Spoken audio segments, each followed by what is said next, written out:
Greetings, good afternoon, brothers. How are you guys doing? Hope you're well. Nice to see so many of you here in chat already. Good afternoon. Nice to be here. Yeah, this just popped up in my newsfeed this morning. I have achieved 500,000 views on the Blood Angels Commander, which is pretty crazy. So 500,000 views. I guess we'll see how long it takes to get to 1 million, but this felt pretty cool. I was tweeting about it earlier, so thank you everyone to watch the videos. And some of you guys are like, some of you guys have watched some of my videos 10 times to go over those tier lists and stuff, so thank you so much for that. Every time you review my list, you have a head cold. I haven't managed to shake this cold, man, from like a month ago. I had it, then my wife had it, then my baby had it, then I had it again. I mean, for the most part, I feel fine. I'm just congested. And I have a cough as well, which is annoying in the middle of a pandemic, because if you go anywhere, people look at you coughing, and it's like, yeah, I definitely don't have COVID. I've done tests, but I just can't shake this cold. It's winter in Scotland. But yeah, good afternoon, Kerry, Dirty, Splunge, Aftermath, Exo, Mark. Nice to see you here, Tony. It's been a little while. Martin, PJ. I think that's everyone. To hit the wound. We got the Twitch people tuning in as well. Yeah, I always appreciate the watches on Twitch as well. Drink half a bottle of peach brandy, that will cure it, or not care anymore. Do you know what? I would have had a drink at some point, but I've got all my alcohol in self-storage. I'm moving house next week, so about 8 days from now. So next week content should be as normal. The week after, content from me will be sporadic. I don't know how long it'll take them to set up internet. I think it's going to just take a day or two, but I guess next week, after Sunday's live show next week, I might probably, we'll see. I'll try and do the normal schedule, but if moving is a nightmare, we might miss something, and if we are going to miss something, I will post about it. So make sure you follow on like Facebook, and Discord and stuff like that. So I'll keep you guys up to date anyway. So let's get into today's live show, and this is the 10th of October, and our 4 lists for today are submitted by Kerry, Chris Catherwood, Cameron 213, and Jaren Parent. Not entirely sure how you say this. So these are the 4 lists for today. Next week's lists, just because I see Dex in chat. Next week we've got Dex, Camille, Daniel, and Shut It Buster. So that's the content for next week. I should be able to do the next show as normal next week, so no change. It's just I move next Monday, so the day after next week's show. And yeah, I mean, we're going to get into it here in a second. As always, if there's any questions you want answered in chat, please just fire them out, and I will I'll do my best to answer them. And we'll start by looking at Kerry Scott's list, and he is a member. And big shout out to all the members and the patrons. You guys have been awesome. You let me make this channel successful, so thank you so much for that. Alright, so let's start with submission number 1, and that is by Kerry Scott. And if anyone wants to submit a list, the way you do that is you go over to the community tab on the Blood Angels Commander YouTube channel. I should really probably make my Blood Angels Commander a favourite. Yeah, it's not a favourite. I'm going to make it a favourite right now. Yeah, inside YouTube. So you go over to the Blood Angels Commander channel, you click on community. In the latest community post, that was one I did a poll a few days ago about how people are winning games, but whenever you come to the community, it'll be a different post. Just find the latest community post, hit the comments, post your list in there, and I will pick it up. Best of luck in making sense of my list. I shall be listening, but it works, so may not be super chatty. That's no problem. I will do my best to get into the various lists you've sent. Alright, so let's start with Kerry Scott's list. Cool, and I think I've got it open. Right. So we start with the Vanguard detachment, so we're going to pay 3 CP for that. We have a Librarian with a Veil of Time and a Null Zone and a Psychic Fortress. So this guy's obviously the Chief Librarian. He has the Combi Mantle and Force Sword. People asked me after last week about Mephiston, and I think I'm going to run Mephiston one more time. And the reason I'm going to run him one more time is so that I can make a video about this Librarian, because people often pick the Chief Librarian but don't take the Psychic Mastery Warlord trait. And we went over the math for it last week. I've just put a list in there, bud. Yeah, I think I saw you put in a list. I guess it's probably going to be not next week, but the week after, Dirty. There's just, I guess there's a 2-week queue for members right now. So we talked about this last week. I feel like if you're going to take this Librarian... Oh, and this Librarian actually doesn't have a jump pack either, because he would be 140 points if he had the jump pack. Alright, I think there's 2 things. If you want to take this Librarian, 1, I think you need to take the jump pack, and 2, I think you need to take Psychic Mastery. Especially Null Zone. Null Zone isn't going to be super effective without the ability to jump, because you need to jump out of the 6-inch bubble of your own units. And to be fair, I never used to pick Psychic Mastery. I know it's living on the edge. Do you know what? I never used to pick it either, Reziel. And I guess on one of these shows, somebody asked me, or somebody had it, and we actually dived into the math. And especially Null Zone, which is a charge of 7, it makes a big difference to the reliability of Null Zone, and I think it makes a difference to Psychic Fortress as well. The amount of times I fail Psychic Fortress, even with Psychic Mastery on, is poor. And I know you only need a 5 on 2 dice, but it happens. It happens almost every game Psychic Fortress fails. So, if you're relying on Psychic Fortress for having a bunch of Redemptor Dreadnoughts, which I see further down in this list, then I think Psychic Mastery is like so important. And I'm going to do a video on that very soon, I think. Talking about the Librarians. You know, we talked about Mortal Wounds this week, but I want to make sure people are using this Librarian correctly. So these 2 powers, Null Zone and Psychic Fortress, are great. I think the 3rd power is interchangeable. Veil of Time is fine. Works well if you have deep striking units coming in. But I think Psychic Mastery is almost... I guess that's one of the reasons this Librarian is probably better than Mephiston, is his psychic powers are just more reliable as well. Okay, good afternoon, Mikey. Thanks for being here. Oh, and Kerry, you're in the chat. Nice to see you. Okay, cool. Didn't notice you there. We then have 2 Invictor Tactical Warsuits. And 2 Redemptor Dreadnoughts, Stormbolters, Rocket Boilers, Plasmas, and Onslaughts. So the Redemptors, how I like to run them.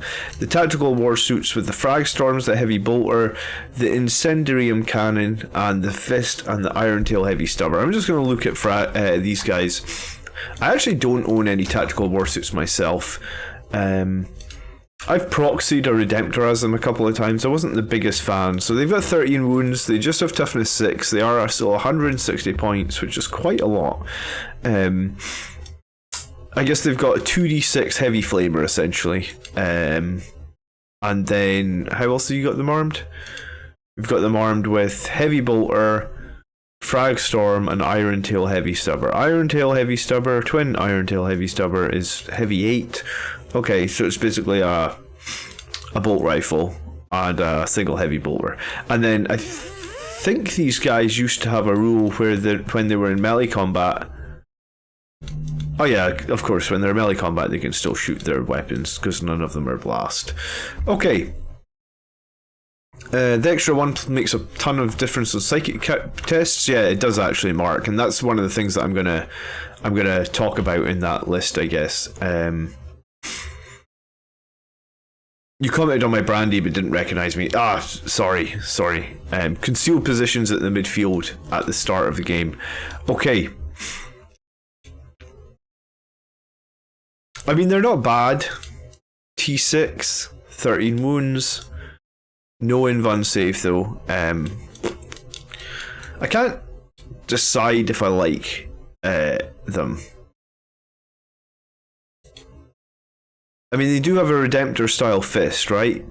2 times strength, So strength 14, minus 3 damage. So the fist is pretty nasty.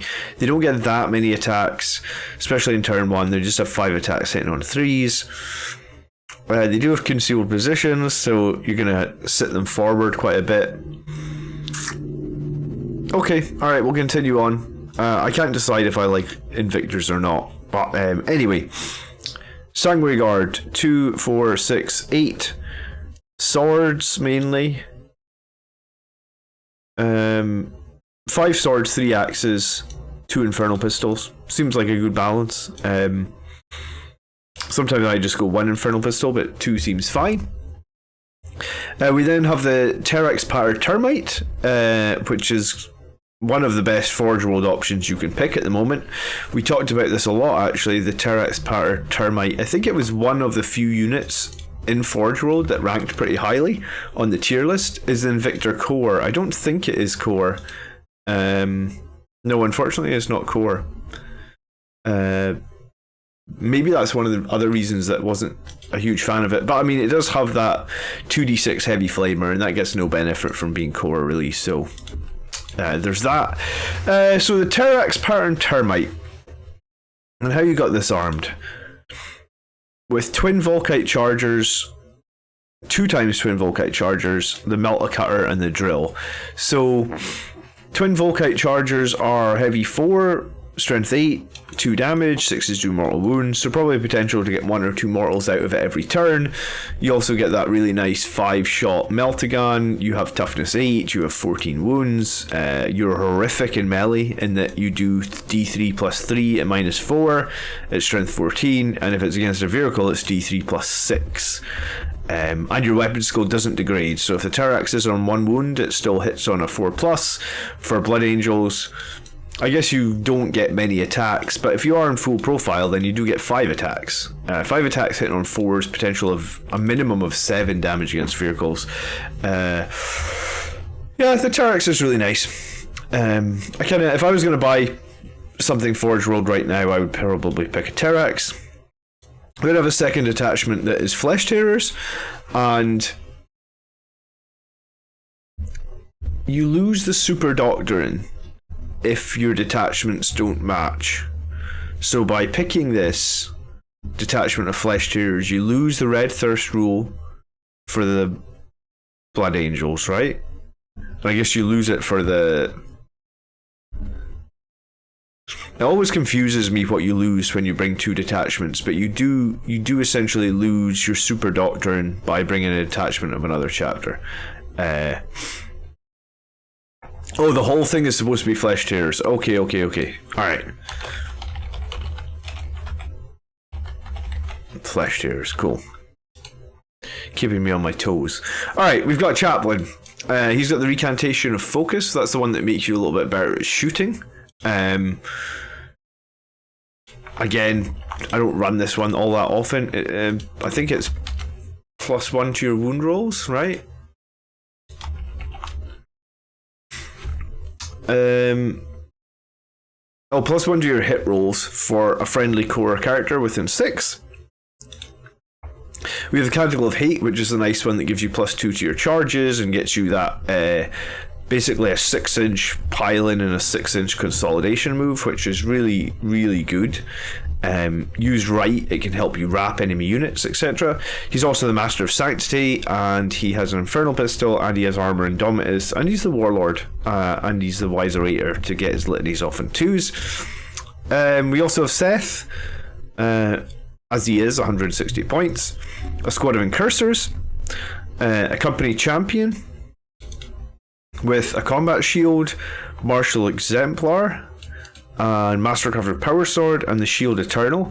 Martial Exemplar is his Warlord trait that lets everybody around him reroll charges, I think. Again, it's not one that I typically run all that often, but we can just check. Martial Exemplar, yeah, while a friendly character or core is within 6, you can reroll charges. Okay. We then have a large Death Company, and it's 10 men, and it's 6 Bolter and Chain Swords and 4 Thunderhammers, and that is coming in at 7 CP2 Do Flesh Tearers still get Savage Echoes? I know they lose a +1 in advance to charge. Yes, they get Savage Echoes. They lose...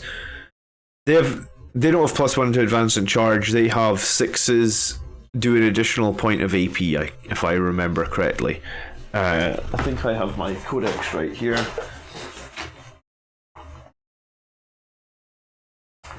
It's in the Space Marine Codex, which is always confusing, so you can't get it out of the Blood Angels Codex. I don't know why they didn't put the Super Doctrines in there, but Flesh Tearers get...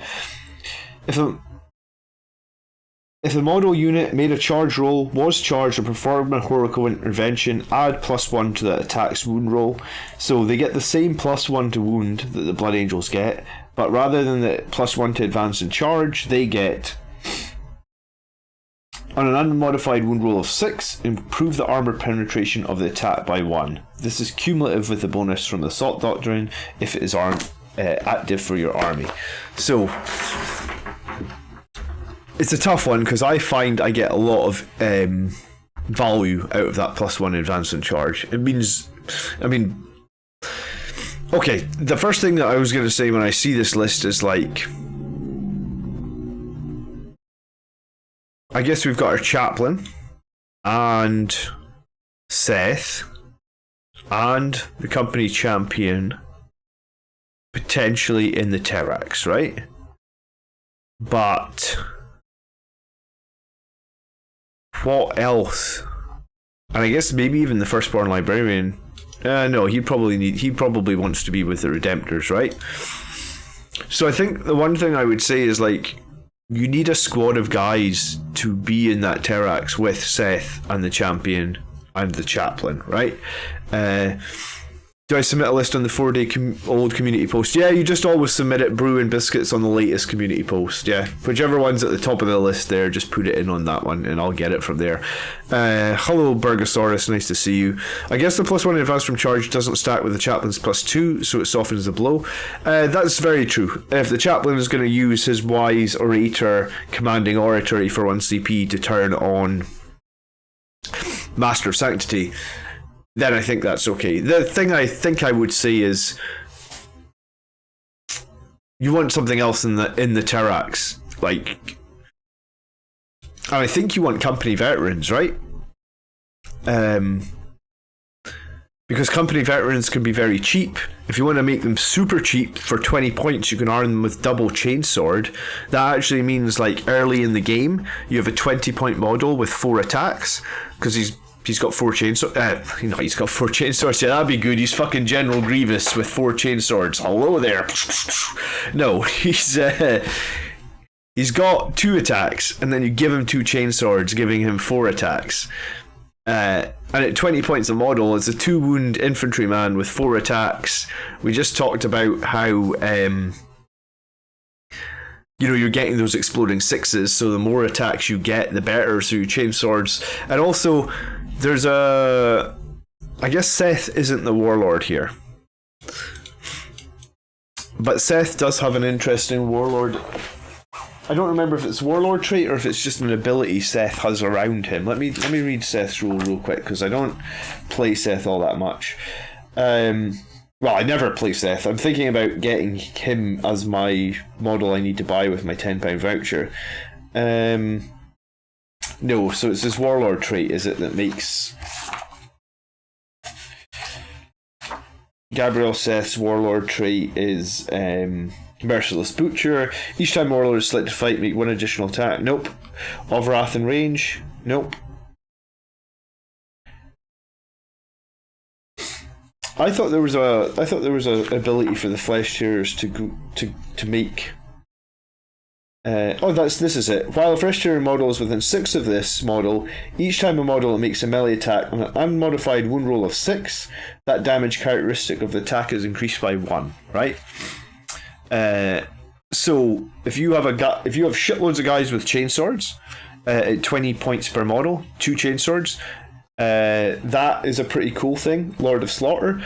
The other thing that's pretty interesting, I suppose you could do as well, is have guys with 1 lightning claw and a chainsword. Like 23 points per model, if I'm doing the math correctly, and 3 of your attacks would be on lightning claws, and you would get that one additional one with a chainsword. I mean, let's be real. If you're going to drop in the Terex with Seth and a Chaplin and a company champion and some bodyguards, and you're going to make sort of like crazy charges into the midst of the enemy, because that's probably what's going to happen. A lot of your guys are going to die anyway, right? You're going to do a lot of damage. You're going to be able to consolidate quite far with your Chaplin's aura, but then a lot of them are going to die. So I guess the question is that you could have a couple with storm shields, but I would try and get some cheap company veterans into the Terex. I mean, the Terex can carry 10 guys, right? I think, like I said, I don't own a Terex, but I'm sure it'll carry 10 or even more. Terex, it carries 12, okay, and company veterans, I think they come in squads of up to 5. Yeah, so 5 company veterans you could have. I'd probably at least have a squad of 5, or maybe even 2 squads of 2, right? Because if you take, I guess it depends on your detachments, but I think you've got plenty of elite slots, do you?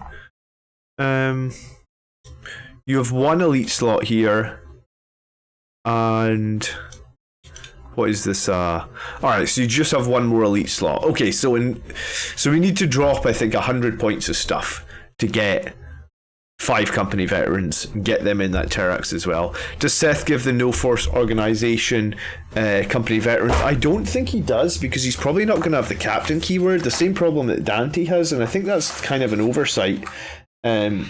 Yeah, like Dante and Seth just have the chapter master keyword. They don't have the captain keyword, so you don't get to take a free unit of company veterans with Seth or Dante, and that's stupid, because they're as at least capable as captains, right? Okay, so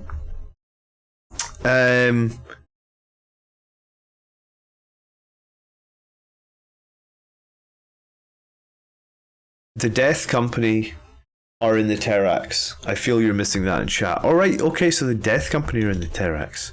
Interesting. I was assuming that you wanted to Forlorn Fury the Death Company.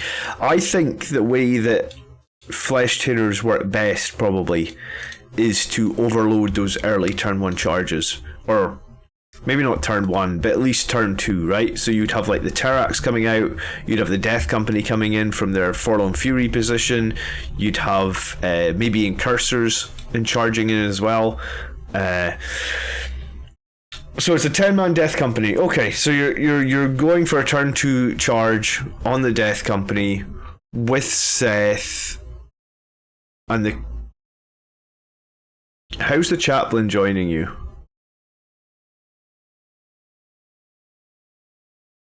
Because I assume you want the company champion in there as well. I would have Seth, the company champion, the Chaplain, and the Death Company. Is this? I thought this was a 10-man Death Company. Yeah. So you've got 13 models there. Which one is not coming in the Terex? Regardless, I think it's better as a Flesh Tearers player to have. I think it's better to have that Death Company Forlorn Fury. Alright, you overlook the Death Company. It's supposed to be 8. And Zacharias is agreeing. I think as a Flesh Tearer you want to overload, so you want them to have to react to probably 2 points on the map. So where the Terex comes in, I would probably say lose an Invictor Warsuit and make yourself a 5-man company veteran squad. If you want to give them Storm Shields and Lightning Claws and basically have them durable in there, that's what I would do. And I would have the Chaplain, Seth, and your company champion in the Terex, and then pay the extra 20 points, get the Death Company jump packs, and have them pushing it forward.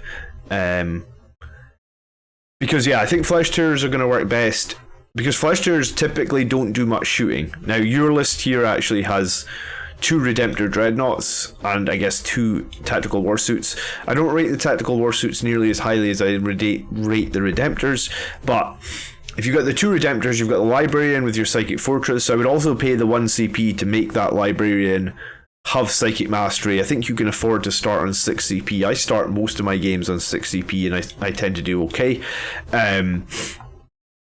And when I say I start on 6 CP, I actually then go ahead and spend 1 CP every game to put my attack bikes and company veterans into reserve, so I technically start on 5. I push the Invictors up to support the Terex horde. I mean, that works as well. That's a cool idea. I just wonder if it would be even more effective. Because here's the thing, right? The Invictors get 5 attacks. Whereas if you had, like we just talked, you can get, I guess for like 120 points, you can get 25 odd attacks from your, you can get 25 odd attacks from that 5-man squad of company veterans, and around Seth, they do a ton more damage. Now, I guess your Death Company get a ton more damage as well, but if your company veterans have Lightning Claws and you're re-rolling all your wound rolls, then you have more chances to get 6s, right? Because Lightning Claws obviously have more chances to get 6s if you're re-rolling your wound rolls. And I think the Death Company do enough damage on their own, right? Like, I think 10 Death Company smashing into an enemy, what is that, like 30 chainsword attacks, or was it... Death Company had 2 attacks, 3 from charging, 4 from the Black Rage, 5 from a chainsword. Yeah, so you're getting 30 chainsword attacks, and 4 Thunderhammers is 2, 3, 4. So you get 16 Thunderhammer hits and 30 chainsword hits.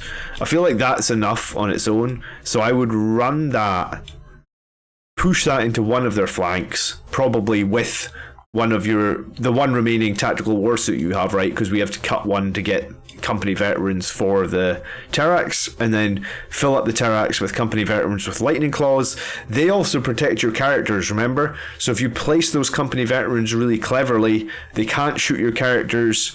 I don't like Death Company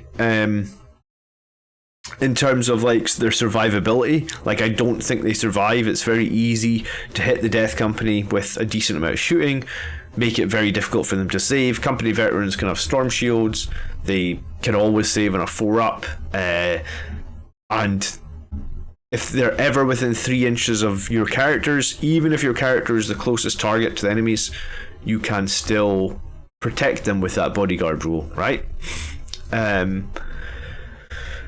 Okay, food for thought is if you have a Librarian Terminator with Crimson Plate, Shield of Sanguinius and Wings to move up with the Death Company.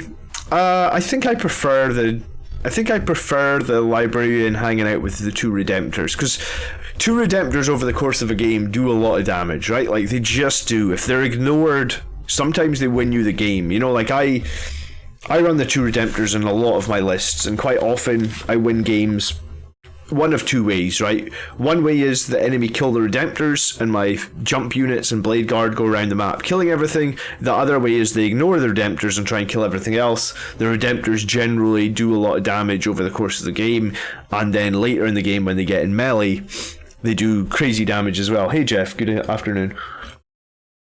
So, I mean, this is a cool list.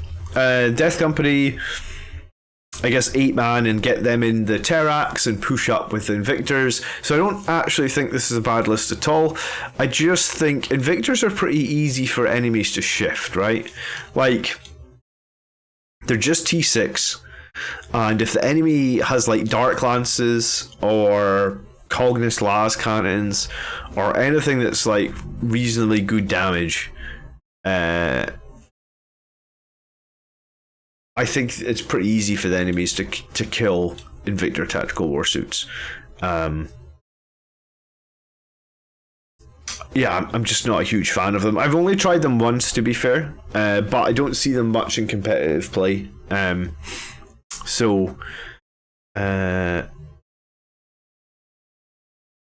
Easy maybe, but not trivial. Yeah, maybe. I just think... I think the Death Company can do plenty damage without being around Seth. And I think if you get those Lightning Claw guys around Seth, and they've got the ability to do 2 damage from their Lightning Claws, and they're re-rolling all their wounds, I think that gives you more threat. Think of it this way, right? Like, if the enemy's putting 2 tactical warsuits in on one flank, and the Death Company, Seth, and the Terex on another flank, sounds okay, but if the enemy's putting a 10-man death company and a tactical warsuit on one flank, and like Seth and all that, plus the company veterans, which we know are super tanky on the other flank, I think that sounds a little bit better. That's how I would play Flesh Tears, but I don't play Flesh Tears myself. Maybe it's something to just keep in mind, Kerry. Play this list. I always say play the lists after I review them. So play the list. And then, I guess, think about it.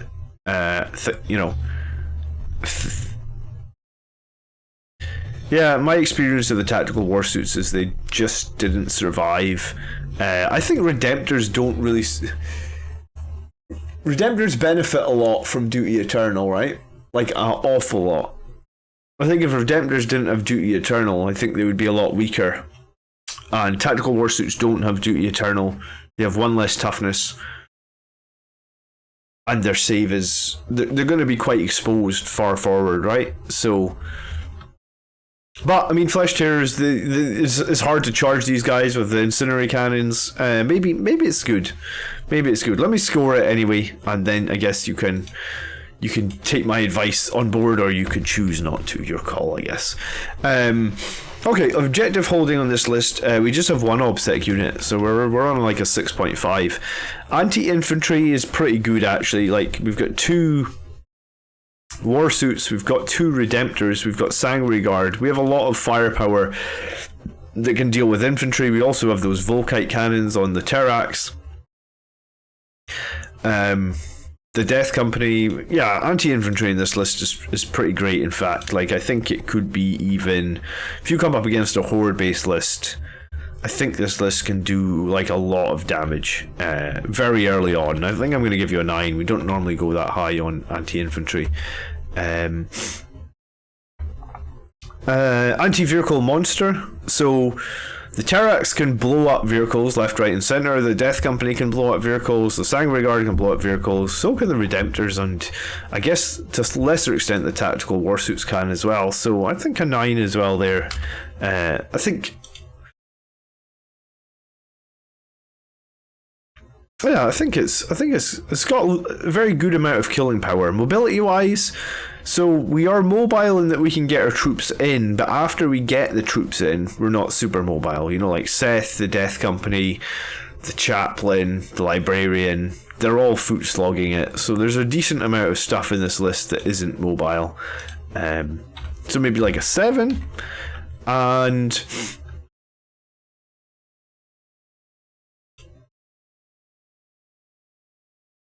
I guess some units could jump back into the Terex afterwards. If it survives, I mean, it could survive. Let's go 7-5. And then we don't have Fight Last. We do have a couple of denies. We do just have like 2 units for actions. The Incursors and the Sandguard, is that it? Okay, yeah, that's pretty rough, just having 2 units for actions. And that's one of the reasons that I generally shy away from Death Company at the moment, because actions are pretty important. 3 damage weapons. We've got 4 Thunderhammers. We've got Gabriel Seth, of course. We've got an Infernal Pistol here. That's 6. We have the Melta Cutter on the Terex. That's 7. 2 more Infernal Pistols here. 9. And then 2 4 Dreadnoughts. So, and then a 4 sword here. Yeah, we've like 16 3 damage weapons, and then how many CP? 6, which I think is about fine. So probably like an 8 for specialization, and it's mainly units for actions, I think, is my concern there. And I guess that's maybe comes back to my thought about changing and getting that squad of company veterans in, because the company veterans is going to be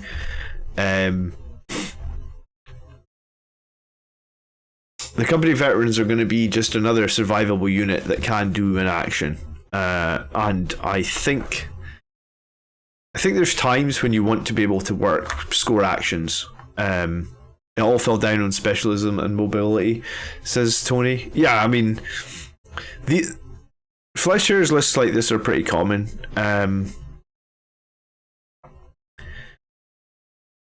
2 units for actions is rough, though. And then I guess you've got 4 HQ, which is a little bit rough as well, because if the enemy picks Assassinate against you, they can kill quite a lot. I do have 5 Thunderhammer Vanguard Veterans and 5 Lightning Claw Vanguard Veterans. Well, I mean, do they have jump packs? Because if not, perfect. If they do, then I guess that sucks, I guess. Okay, so they've got jump packs. I think I would still take the 5 Vanguard. Oh well, they're magnetized. I think I would take 5 Vanguard Veterans over the Victor Warsuits with Lightning Claws and Storm Shields over one of them, just because you need units that can perform actions. You really don't want to be performing actions on your Sanguinary Guard. You can't always perform them on your Incursors. It's nice you can. Back when Guerrilla Tactics, before it got nerfed, yes, you could perform them every turn on your Incursors, but you can't do that anymore. So you need someone else on the map that can perform actions. They don't have to perform actions much, just like once a game or twice a game. Perform an action in the first turn and then get shot up in the mid game and then fall back and perform another action. The list is designed to mostly kill these taking actions. I understand that, but in a tournament setting, I guess sometimes you might come up against an enemy where there is no good options for kill secondaries. You want the redundancy in the list to at least be able to get some points. And I guess that's why my list is kind of designed to include the ability to do Octarius data. I don't always need to do Octarius data, but it is an easy way to get 12 victory points and get. I mean, like, one way to look at it is just like, if you come up against a matchup that you know is going to be difficult and you're not going to score well, can you still get 90 points? Like, can you still get 40 points for primary, 40 points for secondary, then your 10 points from your painting bonus? Like, and I guess if you can't, then you need to probably reconsider something in your list, because, like, if you can't consistently score 90 points or above, you're going to come up against armies and you're going to lose games just because you can't do it. I could drop an Invictor for 3 attack bikes with multi-metas. You could, but I mean, that doesn't help. I still think, worst case, Kerry, you want a squad of 2 company veterans here. Like, just 2 guys. They can be double chainsword, as cheap as you like. And they're there to just perform an action, or even think about engaging all fronts. They could just be sitting in a board quadrant for you, getting you points throughout the game on engaging all fronts. Or think about, for the moment, they could be sitting in the centre of the board for you with Storm Shields, Chainsword and Storm Shields. I've made a few company veterans now, so I have the option to make them like double Chainsword and Storm Shield, Lightning Claw and Storm Shield. I probably should have just magnetised these, but apparently I decided to make a bunch of different company veterans. And yeah, the end of your list, you were talking earlier that you had like 40 points left. Well, 40 points to me looks like 2 company veterans with double chainswords that can be in reserve or hiding out in a board quadrant or performing actions and helping you get points throughout the game. What's more impactful, Quake Bolts on Eliminator Sergeant or a Mastercrafted Thunderhammer on the Vanguard Veteran Sergeant? I would say Quake Bolts. I agree with James. The reliability on those Quake Bolts are going to be on a 2+. You're going to be able to put them all over the map on the 36 inches on the Eliminator Sergeant on a 2+. I think you're going to get more value out of that throughout the game. Yeah, and Quake Bolts, you can use that on all unit types. It's not infantry only or anything, is it? I've only run Quake Bolts a few times, but I've generally thought it was pretty good. Quake Bolts. Yeah, you just shoot a bolt weapons. You just when you make your shot, you just on a 2+. Then whichever one of your units attacks that, they get +1 to hit. I think it's. I'd much rather take Quake Bolts on a useful character like that. Another good candidate for Quake Bolts is a Primaris Tech Marine, because he also gets 2+. Okay, is Seth even in this list? He is in the list. He's in the Terex with the Death Company and a Chaplin and a Company Champion. Okay, but yeah, my current list has like was going to say units that can perform actions on my current list are my Incursors, my Company Veterans, my Blade Guard, my Terminators, my Sanguinary Guard, my Inceptors. So I have 6 units that can perform actions. And sometimes with 6 units to perform actions, you can still feel like you have no units available to perform actions because you're trying to go over the board and kill them, etc. So 2 units that can perform actions is way too low, I think. I think you got to lose one of the war suits. I think one of the war suits goes. I think you could bring attack bites with multi-meltas. I mean, I bring them in my list. I think they're good. Or you could build Lightning Claw Vanguard Veterans, or you could. Do you know what? 160 points actually. And Resi will maybe be on board with this. What about you take these 160 points, you take a squad of 3 Bolter Inceptors, and you take 2 Company Veterans with double chain sword or bolt gun pistol, whatever you want them to do. I take them with double chain swords. I don't think they kill anything with bolt gun pistol, and I think with double chain sword, the 2 guys together get like 13 attacks or something. So they're not totally crap in close combat either. And Bolter Inceptors are brilliant for, they can actually perform the actions while they still shoot, because there's that stratagem that I quite often use. You bring down the Inceptors in a board quadrant for engaging on fronts or whatever. You shoot all 18 of their shots, strength 5. If you bring them down in turn 2, it's minus 2. It's minus 2 AP, 1 damage. So we talked about overloading threats in turn 2. Well, if you're going to overload your threats in turn 2 with that Terex, with the Death Company, why not have some Bolter Inceptors in turn 2? They're very good, strength 5 minus 2, 18 shots, and they can still perform an action if you pay some CP for, I think it's called Unyielding Firepower, Unrelenting Firepower, or something like that. Let me check. But I used it quite often at the tournament. You know, like there's times where you're like, shit, I really need to kill this unit, but I really need to perform the action, so why not just do both? It's called Uncompromising Fire. Use a stratagem in the shooting phase. Select 1 Adeptus Astartes infantry from your army that's performing an action. That unit can shoot this phase without the action failing. 160 is 4 Inceptors. Yeah, it is, but I would take the 3 Inceptors and I would get those 2... I would get those 2 Company Veterans, because then that actually gives you 4 units for actions now, right? So we've removed this 1 unit. We've got you 2 more units. We're going to be on this list all day if I don't score it up. So we're going to score it up, but I think there's quite a few little tweaks you could probably do to make this better. It isn't a bad list, but yeah, let me. Oh, we already scored it. Sorry. Yes. So I think my final thoughts are Bolter Inceptors and Company Veterans. They're the exact same cost as this. It gives you 2 more units for actions, which would give you more points over here. So it would probably move your specialization maybe up to 8.5. It gives you a ton more anti-infantry. It maybe moves that up to 9.5. And then it probably gives you a bit more mobility as well. And yeah, I don't know. Bolter Inceptors are like my unsung. I love them. I think they're so good right now. But I don't know if you need to go 4 of them. It still leaves you with 50 points. Well, then do a little bit of juggling and find a way to get like an attack bike in with a multi-melter or something like that. How could you do that?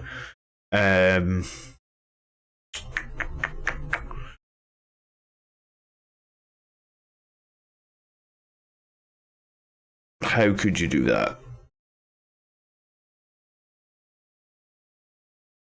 I don't think you could.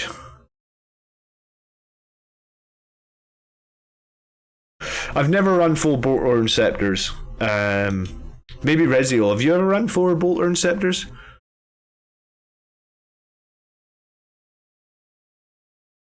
I just need to win every game now, Mark. That's what my focus is on now. My focus is on win every game. Build a list that can win every game. Okay, alright, so Chris Catherwood, this is the newest list I'm running. It's 4 and 2 so far. Thinking about more tweaks, but wanted to put it up for a review. Alright, Chris, let's get into it. I've run 4.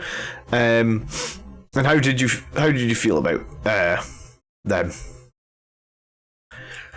Alright, Warlord. Primaris Chaplin on a bike with Master of Sanctity. Relic is Benediction of Fury. Trait is Wiserator. He's got the Angel's Exemplar to give him Gift of Foresight. He has Litany of Hate, Mantra of Strength, and Recantation of Focus. Okay, so a very tanky bike character. Well, not quite as tanky as he could be. He's gone for Benediction of Fury over, like, Armor Indomitus, but that's okay. Still strong. Wiserator, so he's getting his litanies pretty reliably. We then have our Sanguinary Priest, Chief Apothecary, Selfless Healer, makes sense. And then Primaris Tech Marine with Master of the Forge and Warden of the Ancient. Warden of the Ancient seems like a strange pick to me. Even if he's got multiple Dreadnoughts, Warden of the Ancient I feel like is a low value pick for Blood Angels. Warden of Ancient, I haven't run it for a while, so I'm just going to read what it says. Warden of Ancient is...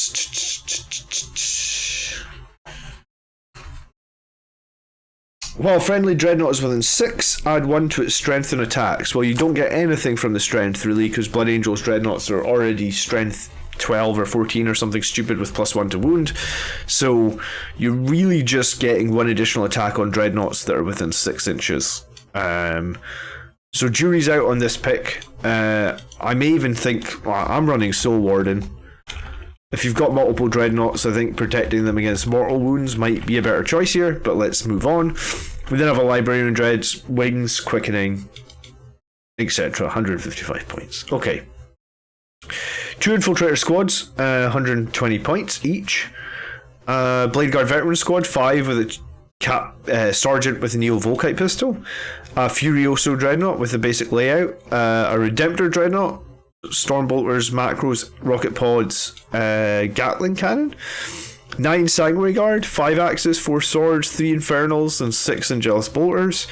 Death Company, 3 thunderhammers, 4 chain fists, 2 infernals, and 2 bolt pistols. Is this Death Company got jump packs? I kind of assume it has. But I'm trying to think how many points a Death Company Marine is right now. I think it's 25, right? Death Company.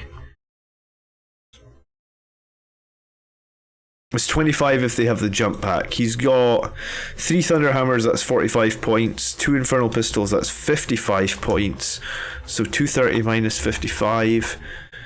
230 minus 55 is 175. Alright, so the Death Company do have jump packs.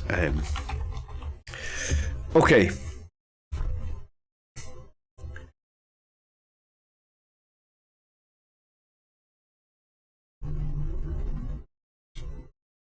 Right.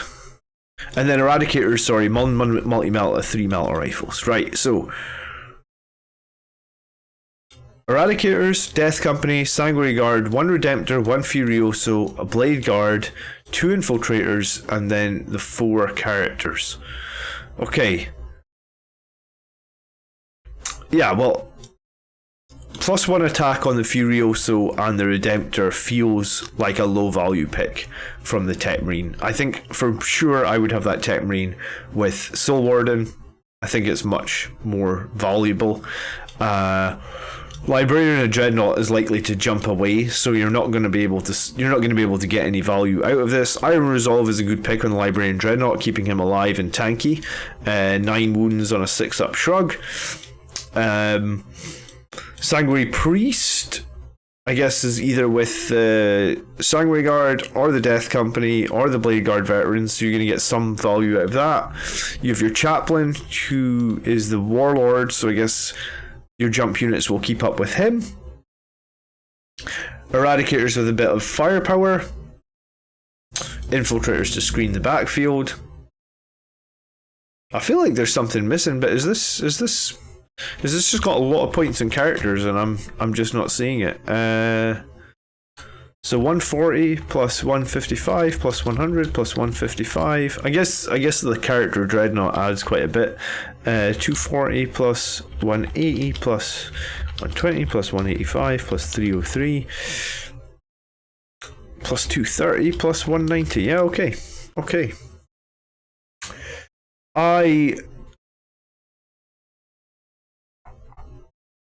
And he's got Patrol and a Vanguard, so he starts with 5 CP. I was going to say, I might Units for actions in this list is 2 squads of Phobos units, which is pretty good. Phobos units can guerrilla tactics throughout the board. I don't know if 9 Sanguinary Guard is needed when you have a priest. Like, I'd probably run 8 Sanguinary Guard if you're going to have a priest with them. 9 maybe feels a little bit like overkill. We don't have a null zone in this list, which is a little sad. I think null zone is pretty important. It's not super important. I mean, you can make it work without it. You'd have Librarian Dreadnought. The biggest weakness, I think, of the Librarian Dreadnought is his 3-up weapon skill. So it's a little...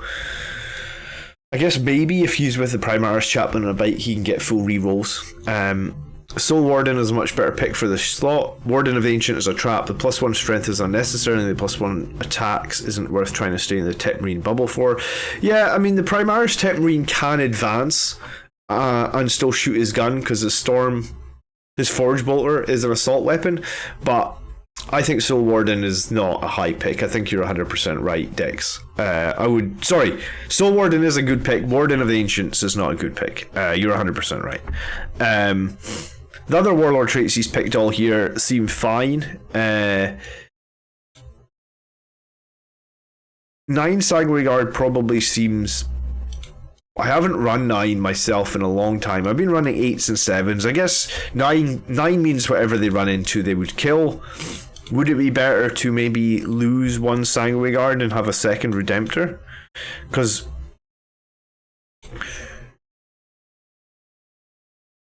I don't think a Furiosos only move 6 inches at the moment, right?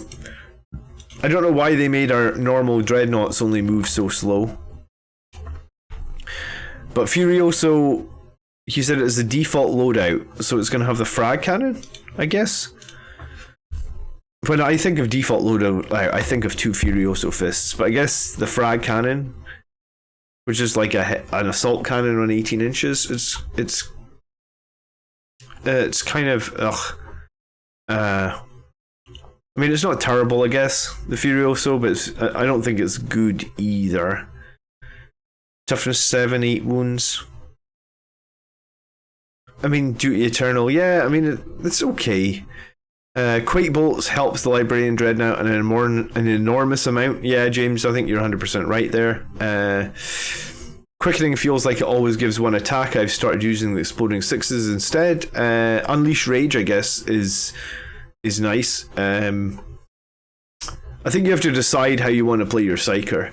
I don't know if I particularly like the...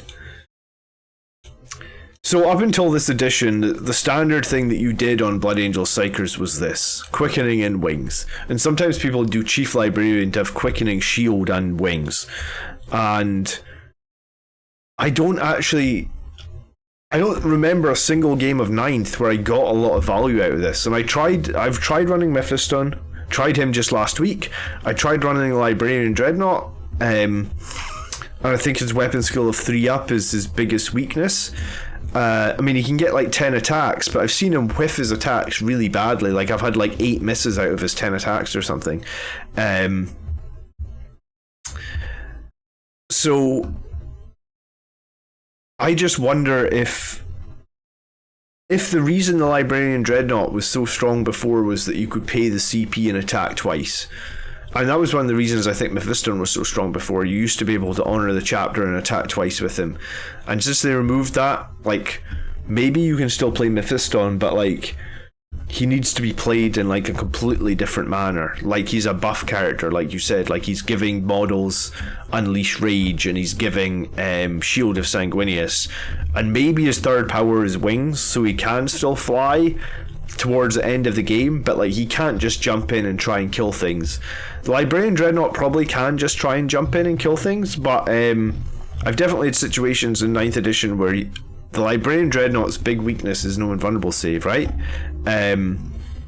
So if you jump in and you fail the charge, which could happen because you're trying to jump like a long distance and get, I guess what I would call a long bomb. So you're probably going to move forward, you're 6, you're going to fly forward 12, then you're going to try and make like a 7-inch charge, maybe an 8-inch charge. You've got that reroll from Veil of Time, so you're thinking, oh yeah, it should be good because I've got the reroll. But in reality, what happens is it fails, your Librarian Dreadnought's exposed and they just get shot off the table, and there's no recourse to it. It's just a waste. And I guess the more you play 40k, and I guess I've been playing a lot, the more you want to remove, or good players will remove situations where the probability is against you, right?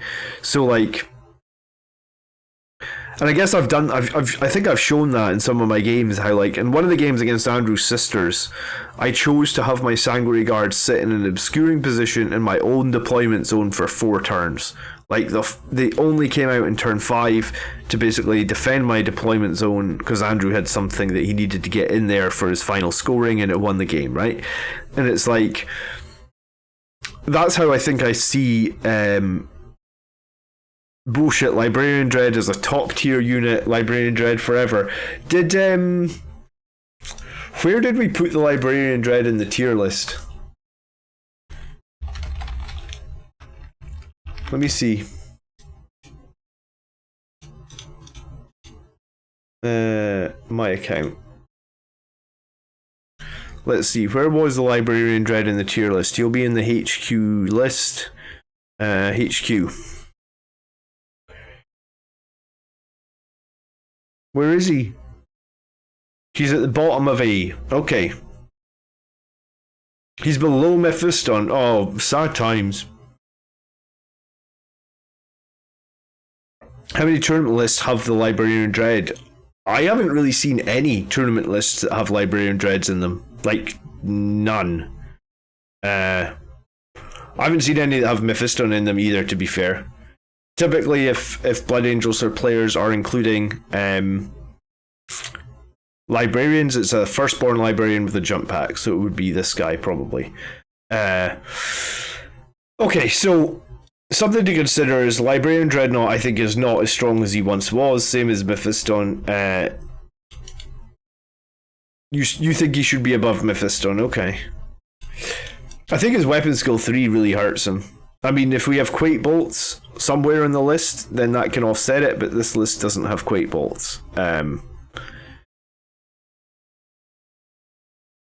If the Librarius Dreadnought could use Librarius Discipline, it would become a great pick. I think it might be quite an interesting pick, actually. Yeah, it's kind of sad that we're stuck with Sanguinary Discipline, and maybe that's more of a problem with the Sanguinary Discipline than anything else. So I think I'll try Mephiston again tomorrow night. I don't know who I'm playing yet, but I'll post up. And I guess we'll...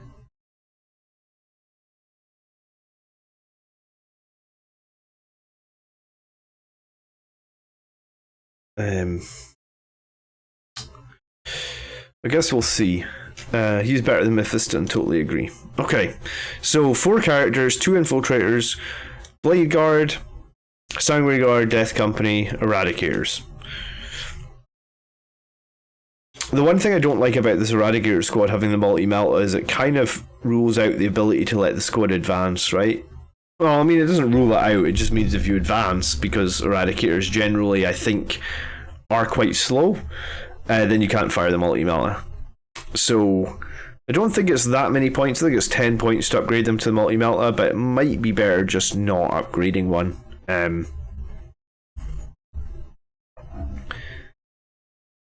also might be better just taking 2 Redemptors in this list, or a Volkite Contemptor.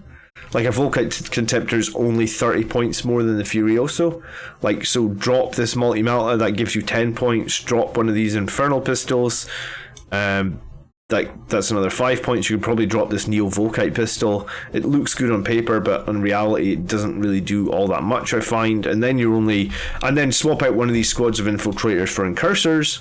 And incursors are I don't think you need double infiltrators. I think you can do 1 infiltrator and 1 incursor, and then you've got 35 points there, which is enough to make the Furioso Dread into a Volkite Contemptor. and I think that's better. One must speak his name, the Lord of Death.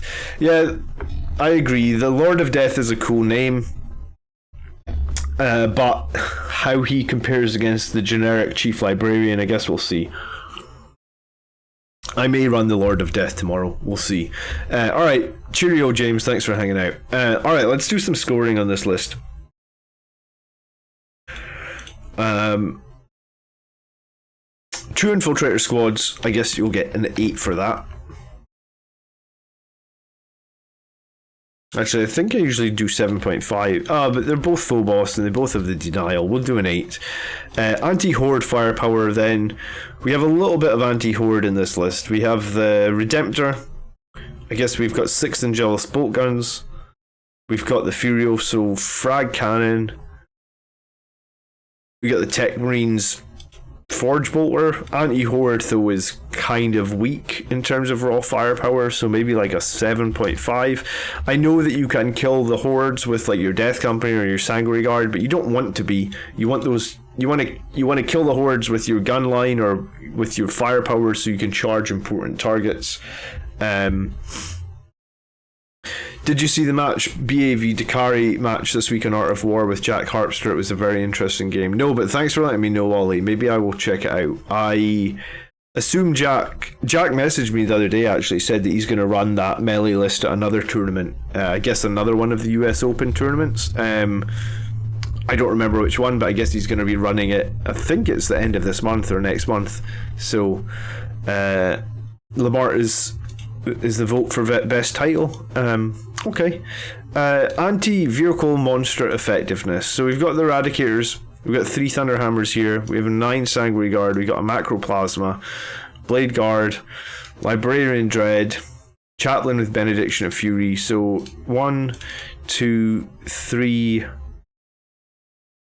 4, 5, 6, 9. So like 13 3 damage weapons, including the 9-man Sanguinary Guard. 1 Redemptor, I think it's about a 9.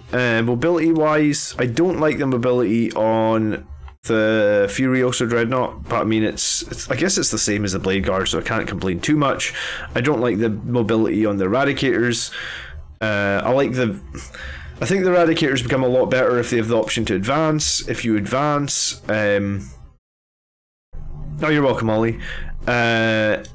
If you advance, then you can't shoot the multi-melta, so I think about the same 7.5 here. And then specialization, so we got no way to fight last. We got 1 deny from the Librarian Dreadnought. We do have a decent number of units from actions. We've got 2, 3, 4. We got 5 units that can perform actions, so that's decent. We have a good number of 3 damage weapons, and then starting CP was 5, so that's probably okay. So it's just really the fight last, I guess, that's the problem here, maybe. Well, it's not a problem, it's just something to consider. And 1 deny, which is a little bit poor. So I'd give this slightly higher than the last list, but I think if you swap out Soul Warden here for the Warden of the Ancient, then I think I'd probably give you like 9 for specialization, because you have like that nice bubble of protection against mortal wounds. Your Priest already gives you some protection for your infantry against mortal wounds. I really think I would do something about the Furioso.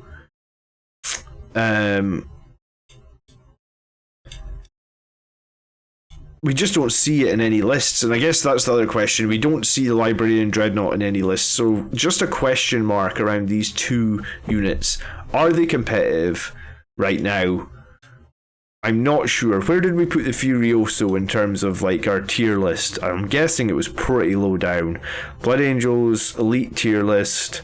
Furioso Dreadnought comes in tier C. So Tony and Mark said it was crap. I probably put it a bit higher, but I mean Tony and Mark usually make the final decisions on the tier lists. So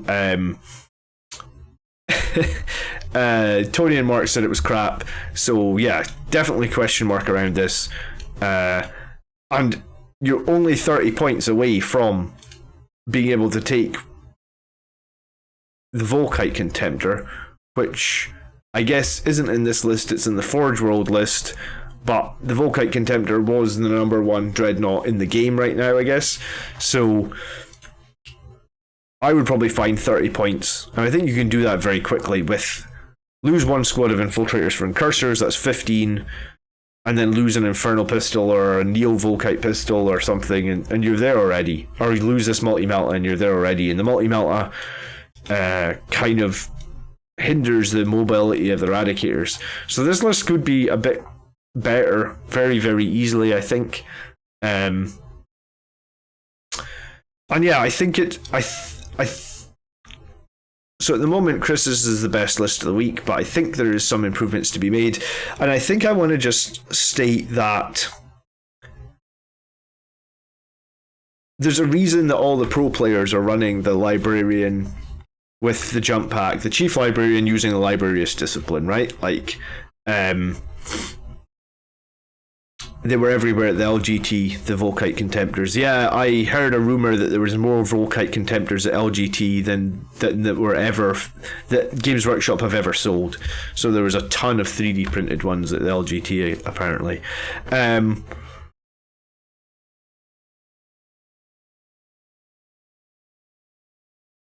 Okay, so yeah, just a question mark around the Librarian Dreadnought.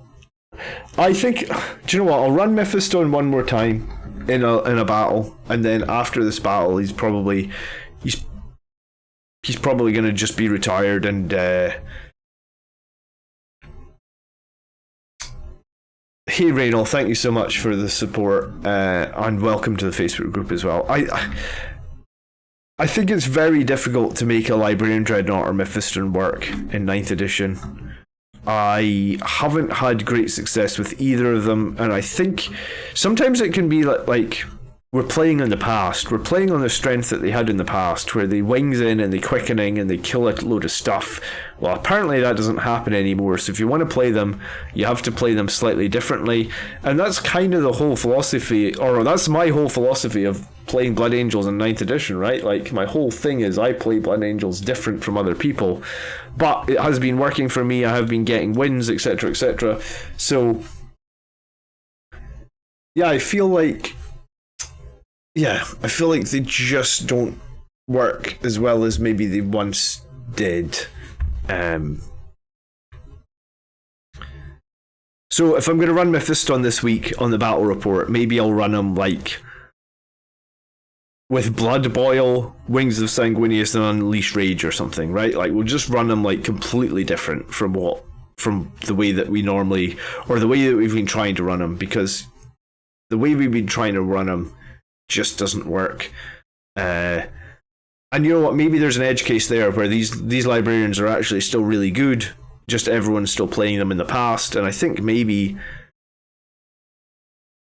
in some ways that's my whole philosophy about how I play and win games with Blood Angels. It's like, we can't just be that whole melee. As much as I want to just be like, I'm going to open my drawer and pull out every jump pack unit I have and put it on the table, I don't win the game. So maybe there's something to be said about Librarian Dreadnought. But I've moved away from Librarian Dreadnought, and I thought he was stronger than Mephiston. I will run Mephiston one more time and let you guys know how I feel, but I think there's a very high chance that I'm just going to move back to the Librarian, the Chief Librarian with the jump back with like Null Zone and Psychic Fortress. Those two powers seem to be the ones that do the most work in game after game. Librarian Dreadnought with Gift of Foresight and Shield and Explosive 6s makes him really hard to kill, and he buffs up your Sanguine Guard to be survivable and killer. Yeah, I mean, I guess that's along the same lines that I'm talking, James. Like, actually not running him as just a killing machine, like running him as a buff character or something like that, I think is maybe the better option now. Alright, let's move on to Cameron. Oh shit, I didn't update the list in the top right hand corner. Alright. My bad. Alright, we're looking at Cameron's list next. Here's the list I'm considering for the upcoming Austin Grand Tournament. Okay, so it starts with a patrol detachment. and it has 2 extra relics. We have Commander Dante, and he is the Warlord. I don't mind running Commander Dante, but I wouldn't have him as my Warlord. And the reason I wouldn't have him as my Warlord is I think Heroic Bearing is a weak Warlord trait. I think you could probably do better. Jack Harpster did exactly that, right? He ran Commander Dante and this Primaris Chaplin on the bike, which is the next thing that Cameron has here. But Jack Harpster made the Primaris Chaplin the Warlord. So we have Mantra of Strength, Canticle of Hate, Benediction of Fury, and he has the Wise Orator. So I guess if you swap this round, Dante loses Heroic Bearing, which is a 3-inch on his reroll bubble, and he loses the ability to give +1 to leadership. But the Chaplain could take, for example, Gift of Foresight now, and as well as all the other stuff he already has. So he could have Gift of Foresight, Benediction of Fury, and Wise Orator as well. Is that right? Yeah, he could have all that. Yeah. We don't often see a Primaris Chaplain that has both the Wise Orator and another Blood Angel specific Warlord trait, but I mean that would be one way to do it, and it would be very strong, right?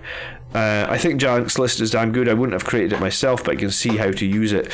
Yeah, I just don't like lists like that, Reziel. I kind of see how Jack plays it, but personally, I think you're too reliant on terrain against a shooting army.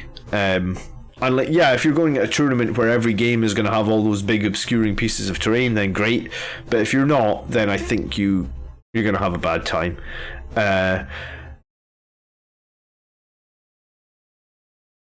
Yeah, I mean, I guess it's just personal preference. Like, I just don't think I can consistently win games with an all melee list like that. Okay. Assault Intercessors next then, and it's a 5-man squad with the Sergeant with a Thunderhammer. We don't see that very often, but okay. We then see 2 Redemptor Dreadnoughts, Frag Storms, Rocket Pods, Macros, and Onslaughts. And the one thing I would say is lose the Frag Storms, replace them with Stormbolters. I think you're just better off. Average throughout the game, you get just as many shots with the Stormbolters. The other advantage is with the Stormbolters you get to shoot in combat. Your Redemptor Dreadnoughts are probably always going to end up in combat, so it's nice that they can still shoot. Inceptors with Plasmas, which are fine. Makes sense to have Inceptors with Plasmas when you've got Dante to reroll the ones. Eradicator squads with the Heavy Melta Rifles and the Sergeant with the Multi-Melta. I don't like the Heavy Melta Rifles. I think they're too slow. If the enemy comes to you, they're great. If you have to go to the enemy, I find that they're difficult to use effectively. What you make up from the what you make up from the extra damage, it kind of balances out. And what I mean by that is, so if your regular Eradicators move, let's say 5 inches, and shoot, they hit on 3s. So out of the 6 shots, you get 4 hits. Whereas if your Heavy Melta Rifle guys move, you hit on 4s, so out of the 6 shots, you get 3 hits. So the heavy guns doing like 2 extra damage on long range is kind of nullified by the fact that you get more hits with the ones when you get more hits with the ones that don't get the -1 because they're not heavy, the regular Melta Rifles, right?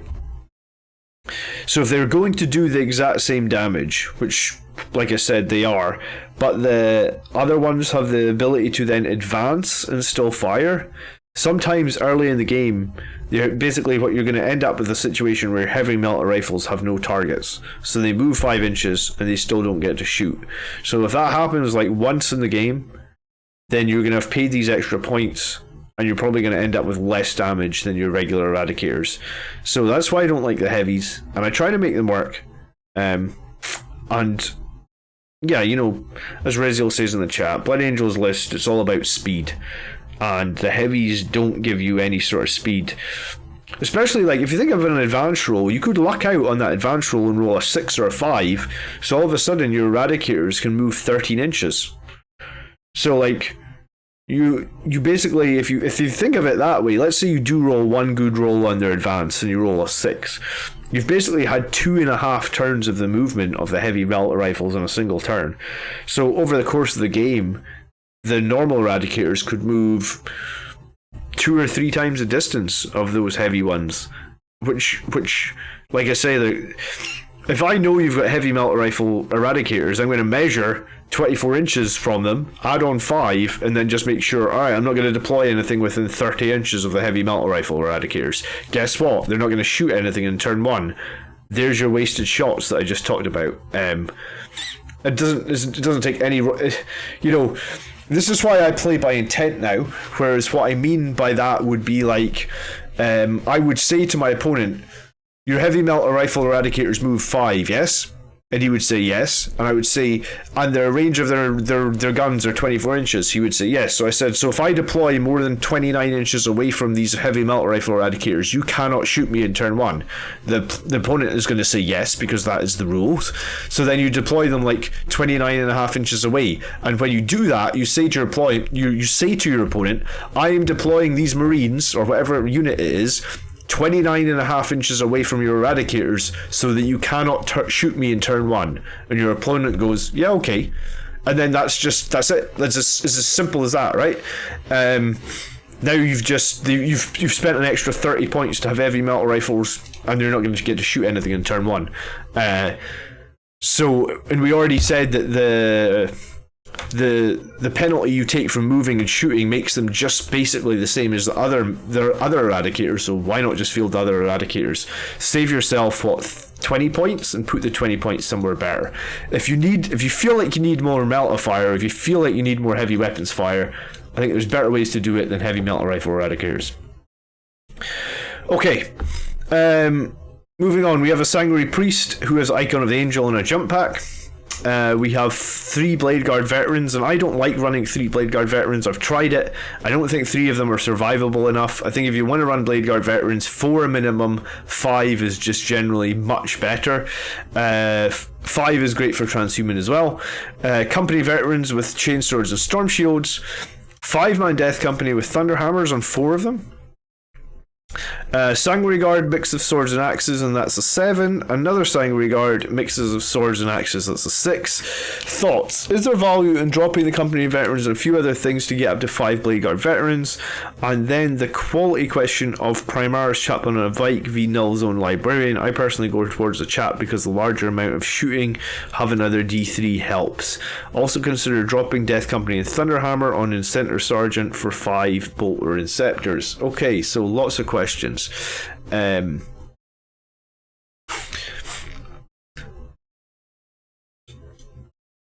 Death Company with Thunderhammers can do a lot of damage. They are also pretty expensive, like 40 points per model, and if they die, that's going to really hurt you.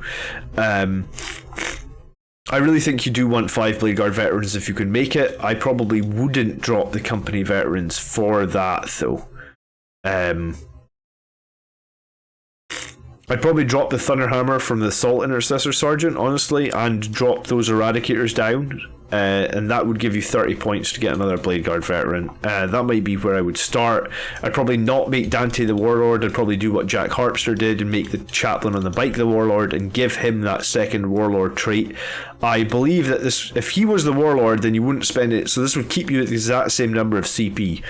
Because you wouldn't have to pay the one for Hero of the Chapter, you would pay one for Angel's Exemplar. So, lose this, make your Chaplain on the Warlord.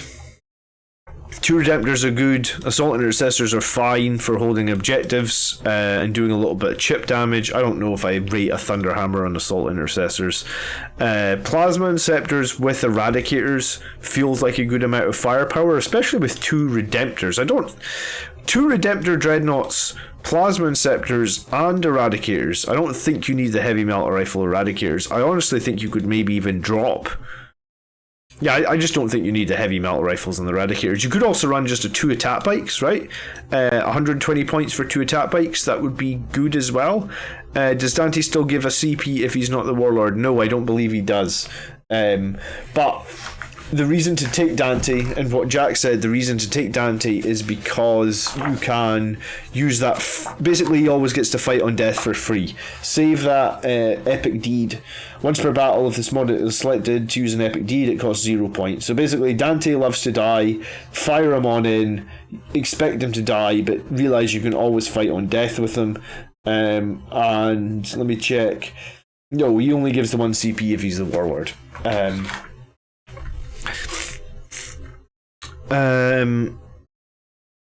Yeah, I mean, if you did 2 attack bikes, that gives you 35 points back there. I would run 2 attack bikes here. Gives you that 4th Bladeguard veteran. That'd be pretty good. What were your other questions? Primaris Chaplin versus the Null Zone. Primaris Chaplin versus the Null Zone Psyker. I mean, that's your own choice. Everybody's got their own choice on that. Against psychic heavy armies, I think Soul Warden is going to help a ton. I talked a lot about Soul Warden this week. You could, I guess. I guess if this guy was he could take Soul Warden. Or you could drop maybe Mantra of Strength and take Litany of Faith if you wanted protection against mortal wounds. So I think if you're not going to run a librarian, you just need to be prepared for the enemies to be dishing out some mortal wounds. If you can cope with that, I think that's okay. This list has a very good amount of shooting. All these Angelus bolt guns. Also consider dropping the Death Company and Thunder Hammers to get 5 Bolter Interceptors. Well, the one thing I don't like about Death Company is that they can't perform actions. Remember, taking a Librarian locks you out of choosing a Bore the Witch as well.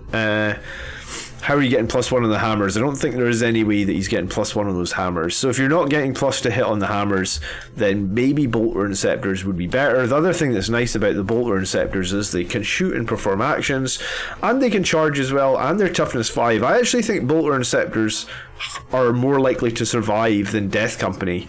Because people aren't going to shoot las cannons at Death Company, right? Like, normally... I mean, maybe they're going to, but if people are going to try and kill Death Company, they're probably going to try and kill them with like small arms fire, T4, etc.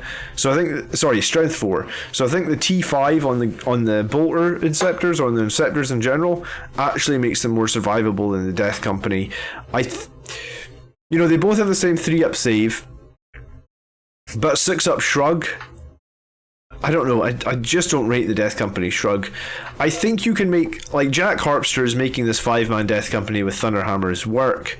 For me, if this list was 100% up to me, I would take 3 Bolter Interceptors, that gives you back 65 points. I would also take 2 attack bikes, that gives you back, 35 points, or just take regular Eradicators to give you back 20 points. So at that point, you have enough points there to get your 5-man Bladeguard veteran squad. I think that's generally very good. And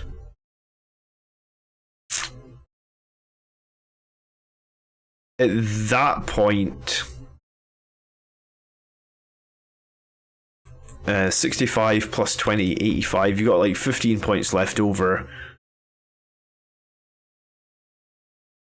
I don't know what you do with those 15 points.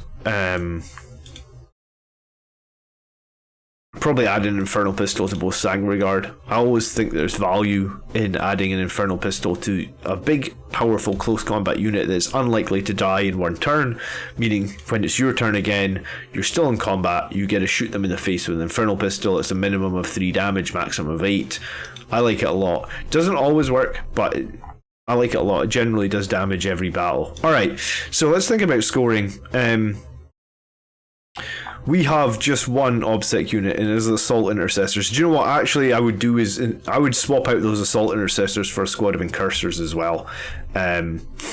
Because I think having Guerrilla Tactics available on your only troop unit, if you only have one troop unit and you need to score points from doing actions, then I think it's really important that that is a Phobos unit and can get Guerrilla Tactics. And I guess that's one of the other reasons that I like the second squad of Inceptors, because Inceptors as well can Guerrilla Tactics, not Guerrilla Tactics, Upon Wings of Fire, and Upon Wings of Fire gives you other options to score those points and redeploy and get out of combat if you need it. Okay.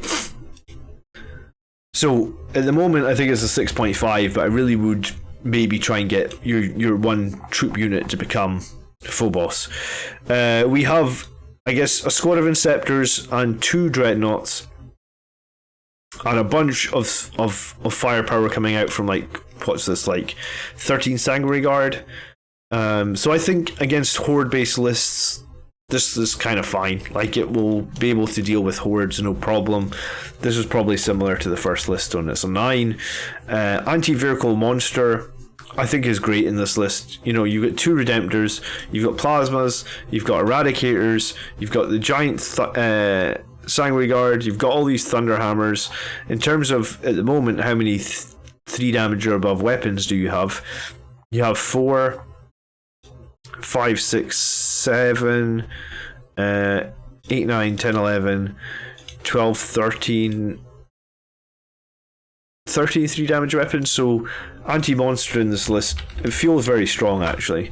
The 2 Sanguinary Guard along with the Death Company with all those hammers feels very strong. Mobility, I'm sure I change tabs.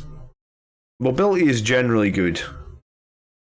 The one question mark are those heavy metal rifle Eradicators, and I guess the assault intercessors. So I'm going to pull the mobility down quite a bit for those 2, because those are 2 things that I just don't like. Attack bikes with multi-meltas would be much better in my opinion, as would Incursors. Both those things improve this list sort of up to the next level. I love the double Redemptor meta. Even I jumped on board with it. Yeah, a lot of people like double Redemptor. And then specialization, no fight last, so maybe a point off for that. No denies, so maybe a point off for that. Good amount of unit actions, good amount of 3 damage weapons, and 7 CP is very good as well, so maybe just an 8. So I think this is going to sort of tie up that other list today that we've seen, Chris's list. Upon wings of fire and guerrilla tactics almost always can be used as a redeploy to trick your opponent into deploying differently, and they can also always be used to score you points, I think. And also, especially if you ever take Oath of Moment, they can always be used to prevent you having to fall back from combat and lose Oath of Moment points, because you can just redeploy off the board. I'm feeling a lot more confident in my list hearing you talk and reading the comments. Well, that's good. Yeah, I mean, if you, I don't know, did you submit a list? I'll pick it up. But yeah, I try and review. Oh yeah, I see it now. I try and talk through everything and try and make sure that people are all on the same page. Only wings works for the fallback trick though. Why does guerrilla tactics not work? Do you have to be out of engagement range for guerrilla tactics? Don't think I've typically had to ever use that.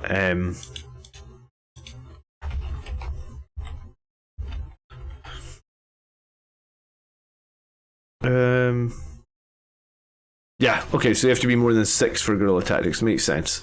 Okay, but wings is the one that you can basically prevent fallbacks. Prevent losing points by falling back. Okay, let's move on to list number 4 for today then, and it's by Jaren. Not entirely sure how to say that, so I'll just call it Jaren. But yeah, I think Cameron's list is pretty solid. I really think Vanguard Veterans work better as a 5. I tried running them as a 3 and it just wasn't good. I tried running heavy melter rifle eradicators. I didn't like them compared to attack bikes. Plasma Inceptors are fine, but I think when you already have 2 Redemptors alone deal out a lot of firepower.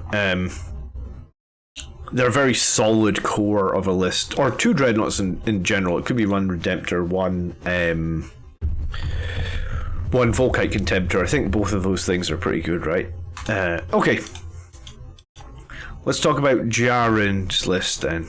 And that is list number 4, sorry. Okay. Alright, so this is a battalion. I think this is the first battalion we've seen today. Starting on 8 command points at 1996 points. So he's got 4 points left over. Captain on a bike. Artisan of All, Gifted Foresight, Adamantium Mantle, Angel's Artifice. So he's toughness 6, he's got the Infernal Pistol and the Thunderhammer, and he's got Gift of Foresight as well, and a 5-up shrug. It's worth mentioning, this is how I used to run my captain on a bike. I now run him with Armor Indomitus, and I think he is more survivable with Armor Indomitus.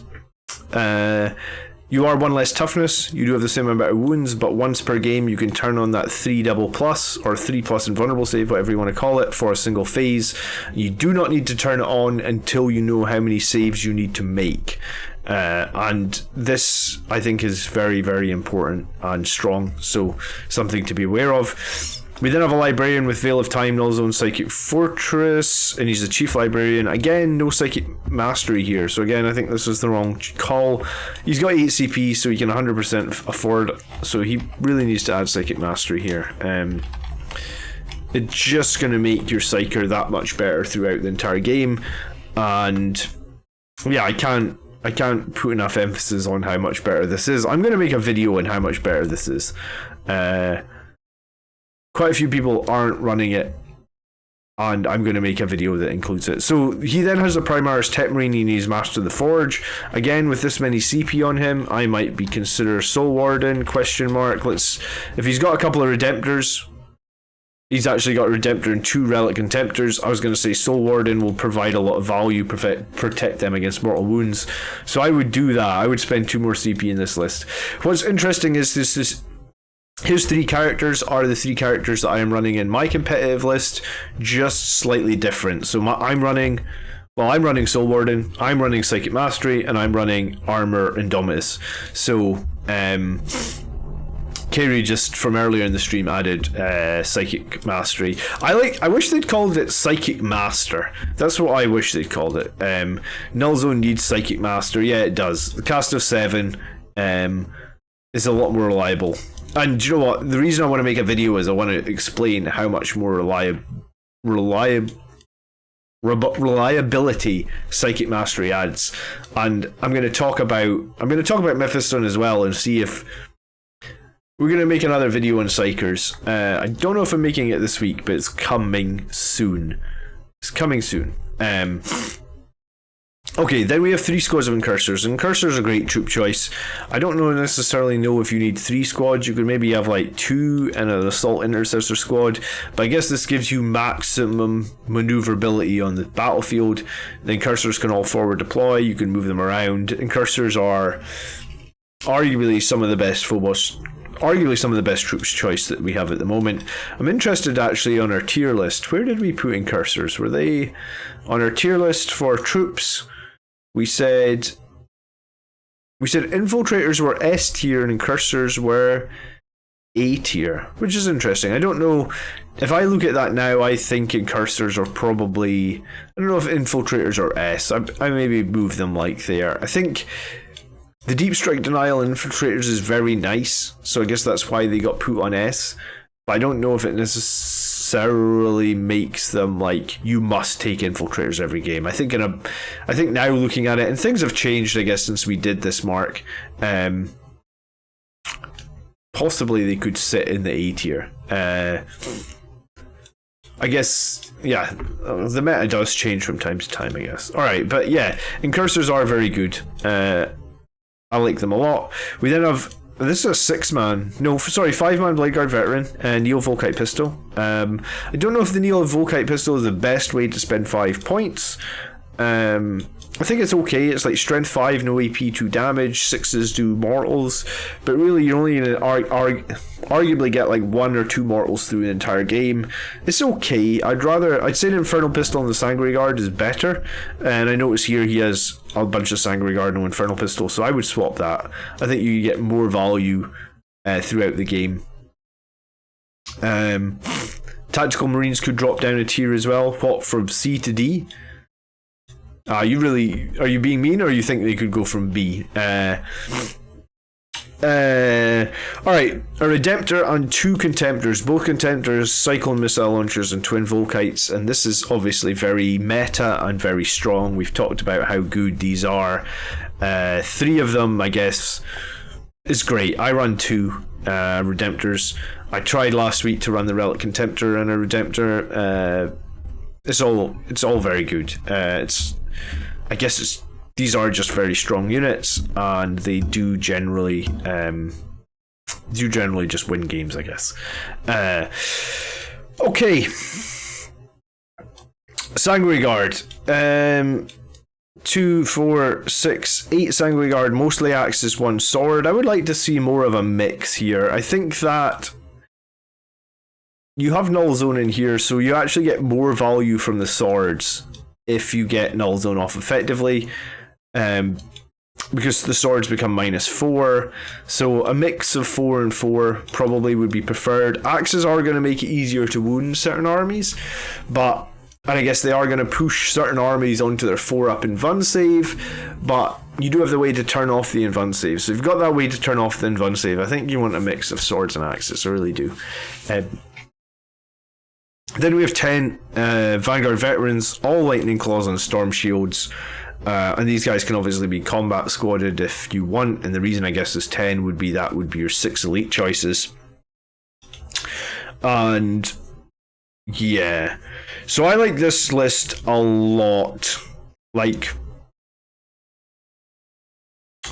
if the Vanguard Veterans Combat Squad, that gives you 2, 3, 4, 5, 6, 7 units for actions.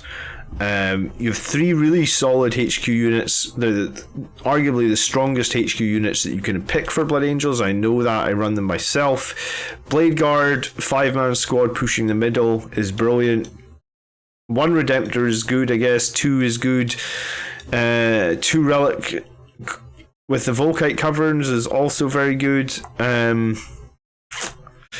The only thing this list looks like it's missing on paper is that it's missing the ability to make the enemy fight last, but it's kind of it's not the most important thing, right?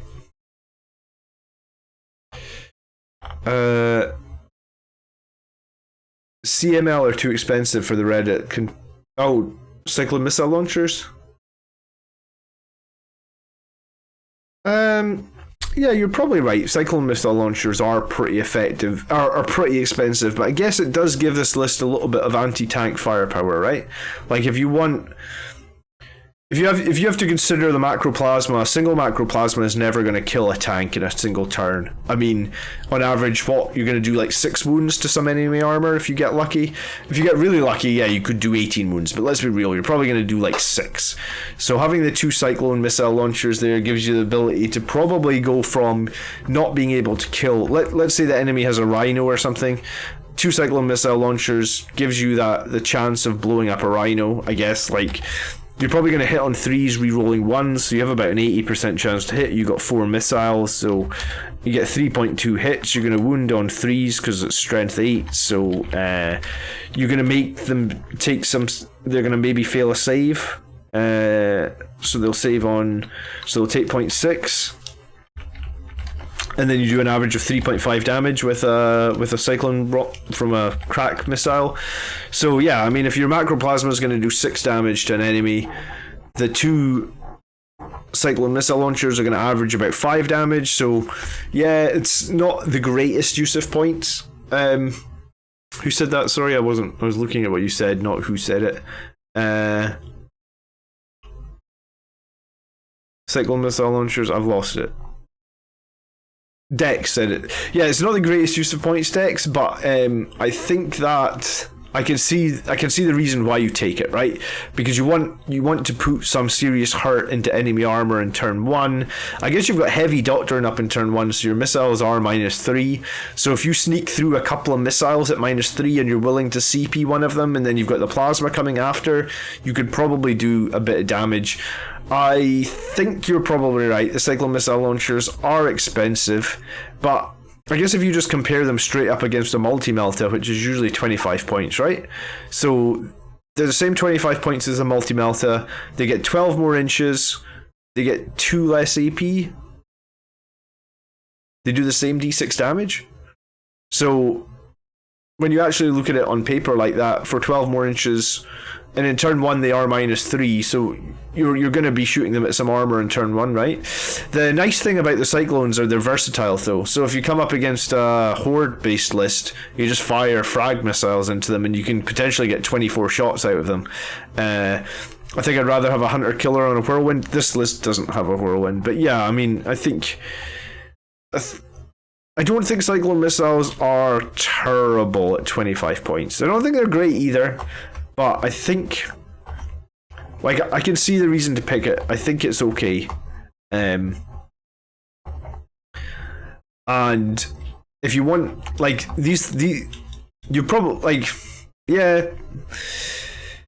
The thing is, if he loses one for 25 points, I actually don't know what he's picking instead with these 25 points, because this list has got a bunch of Primaris units that have no weapon options, so it'd be hard to actually tweak this too far. I mean, I guess you could maybe take like a Thunderhammer or two into the Vanguard Vets, and maybe that's a better use of points. You know, like maybe getting a Thunderhammer into each 5-man of the Vanguard Vets might be better use of points. I mean, arguably, you could probably lose one of the Cyclone missile launchers and do that. But it's a small change, I think. Let's think about scoring here, because scoring on this list is going to be pretty interesting. And Jaren has put together a cool list, so I think we're looking at like 8.5 for objective holding. We got 3 units of Intercessors, and that gives us quite a lot of obsec. Anti-infantry or horde, well, we get 32 Volkite Contemptor shots. We've got like 14, 16 bolter shots here. We have the onslaught cannon and stuff on the Redemptor. We got the forge bolter on the Tech Marine. I think our firepower against anti-horde lists is actually really good in this list. And then, like I said, you can have both those Cyclone missile launchers fire frags, which would give you servitors. I mean, he's got Tech Marines, so you can include the servitors for free. Drop the Neo Volkite pistol and 1 Cyclone missile launcher and have a 30-point servitor unit. It's interesting. I wish I could post a Jake the Dog meme in here. Okay. Anti-monster. Maybe a little bit weaker. 3 damage weapons is maybe something we're a little weak on. We've got these 2 Cyclone missile launchers. We've got the Macra and the Fist, so that gives us 4. And then we've got the Chapter Master with his Thunderhammer Infernal Pistol. Librarian with Infernal Pistol. So we actually only have like 7 3 damage weapons in this list. And that's something I would probably try and fix. I already said lose this Neo Volkite and give the Sanguinary Guard Infernal Pistol, so I said that. Maybe I would lose one of the Cyclone missile launchers and get like, it would cost 9 more points to replace a Lightning Claw with a Thunderhammer, so we get 2 Thunderhammers in here. That would cost us 18 points and give us 5 points left over. So maybe the Sergeant could actually have a Thunderhammer and an Infernal Pistol here, right? Company Veterans on some terrains are super powerful. Company Veterans as well, yeah. I think I would just try and, assuming we're not going to try and rewrite his entire list, I think I would try and I'd lose 1 Cyclone missile launcher, add 2 Thunderhammers, add an Infernal Pistol to the Sanguinary Guard, probably drop this Neo Volkite Infernal Pistol here, and add these 2 Warlord traits, like I said, and maybe the Vanguard Veteran Sergeant is doing Infernal Pistol Thunderhammer. Oh, and we had 4 points left over, so might not even. We could maybe even have both the Sergeant and the Squad Leader. If you, assuming you combat squad this, you could have both squads to have a single Infernal Pistol. Funnily enough, it costs basic Terminators 25 points to buy a Cyclone missile launcher, so by comparison, buying a Cyclone missile on a Dreadnought that can move and shoot without penalty is quite efficient. Yeah, that's true. And I mean, the Relic Contemptor is core, so you should be able to reroll 1s, and you do have a Tech Marine, so you arguably are going to hitting on 2s. So you could get some reliability out of those Cyclone missile launchers. I ended up dropping 1 Invictor and 1 Sanguinary Guard with an Infernal Pistol to add 3 Deceptors, 2 Double Chainsword Veterans, and a unit of Eliminators with Las Fusils. That sounds pretty good, Kerry. Go ahead probably and play that list and then submit it to me again. Once you've, like, you know how some people write a little bit about, like, their list? Some people don't, but some people give, like, 2 sentences, like, hey, I've played this list and it's 1, 2, or 3 games. I'd love for you to play it and then come back to me and tell me if my feedback was useful. Okay, we're in the middle of scoring. We're looking at anti-monster infantry, so it was just 7 3-damage weapons, but I actually think this list has a decent amount of killing because you've got those twin Volkite caverns, which are going to throw out, like, what, an average 2 or 3 mortal wounds each per turn at 45-inch range. So I think anti-monster, I'm going to give it a 9. I don't think it's quite got the punch of 9.5, but it's not bad at all. Mobility-wise, this list is very good. The Relic Contemptors, the Dreadnoughts aren't mobile. The Blade Guard probably aren't, but they don't need to be. And then Cursors can move all around. I like the mobility in this list. I'm going to say it's the highest we've seen today. Yeah, I think it is the highest we've seen today. And the Librarian does have a jump pack, doesn't he? Yes. He must have for 145 points. Yeah, sorry, jump pack. Yeah. And then specialization. So we've got no fight last. We do have 2 denies because you're Chief Librarian. We do have the 3 Phobos units for actions, plus we can do actions on 2 Vanguard Veterans, the Sanguinary Guard, and the Blade Guard. So potentially 7 units for actions. So that's brilliant. 3 damage weapons was low, and then CP starting was 8, but he needs to spend some. So. And I would spend them on those Warlord traits. So I think this is like an 8. So I think this kind of comes in as the best list of the day, but I think I'm biased on this list. And the reason I'm biased on this list is this is 80% my army list. So the only difference between this and my army list, the characters are pretty much identical. I run just 1 Incursor Squad because I want to run the Whirlwind and give me that fight last. So what he gains in OBSEC, I gain in the fact that I can make an enemy fight last. I run 2 Dreads while he runs 3.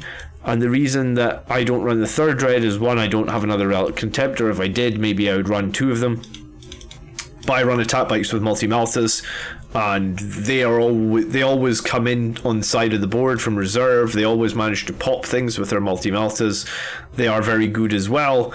And then I just dropped my Lightning Claw Vanguard Veterans for Terminators with guns, but similarly,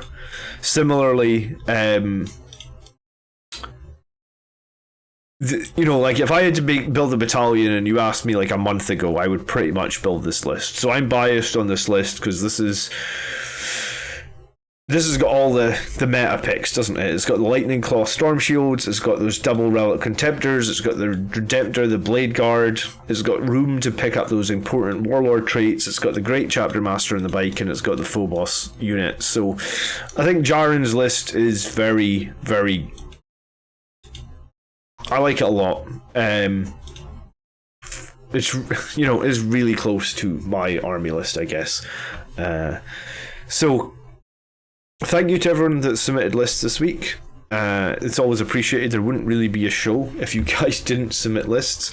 If you are new here and want to see Blood Angels content every week, then we are live usually 2 or 3 times a week, so you can consider subscribing or following on Twitch if you're doing it that way.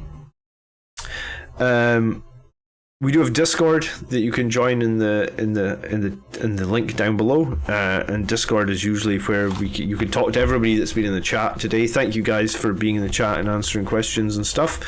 And yeah, I think tomorrow night I will try and chase up who I'm painting, who I'm playing. I don't 100% know, but I will chase it up, and I will. It'll be the normal time of 7:30. Let me text some people and see who we're playing tomorrow night. We'll see if we can get a game against somebody different, but worst case we'll fall back and we'll beat Andrew again or something like that.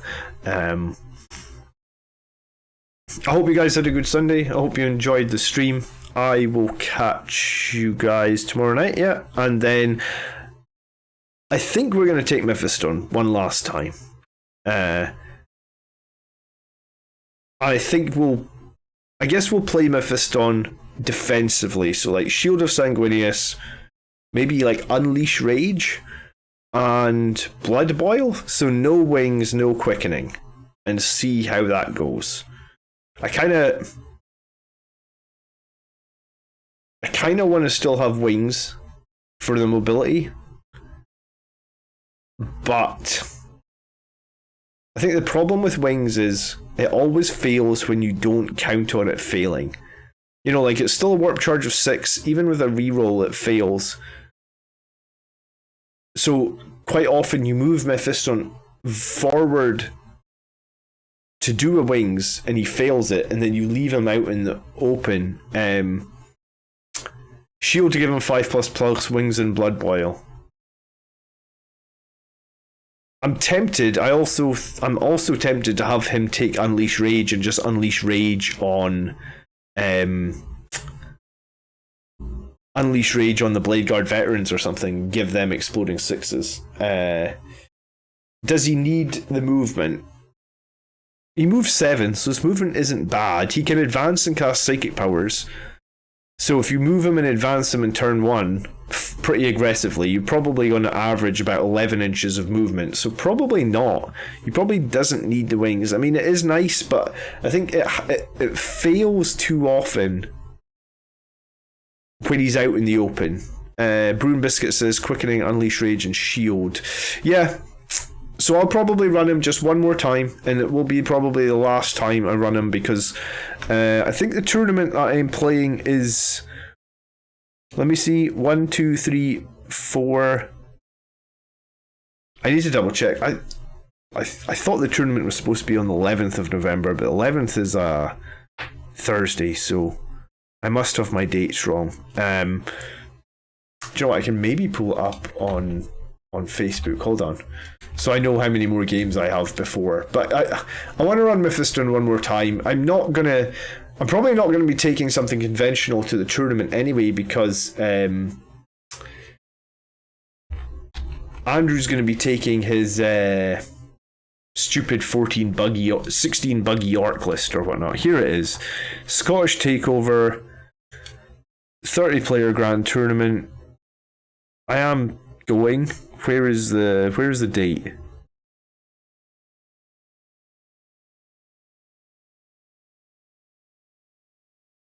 A huge big thing about it, but no date. When is it? It's also not one day. I believe it's 2 days, because it's, yeah.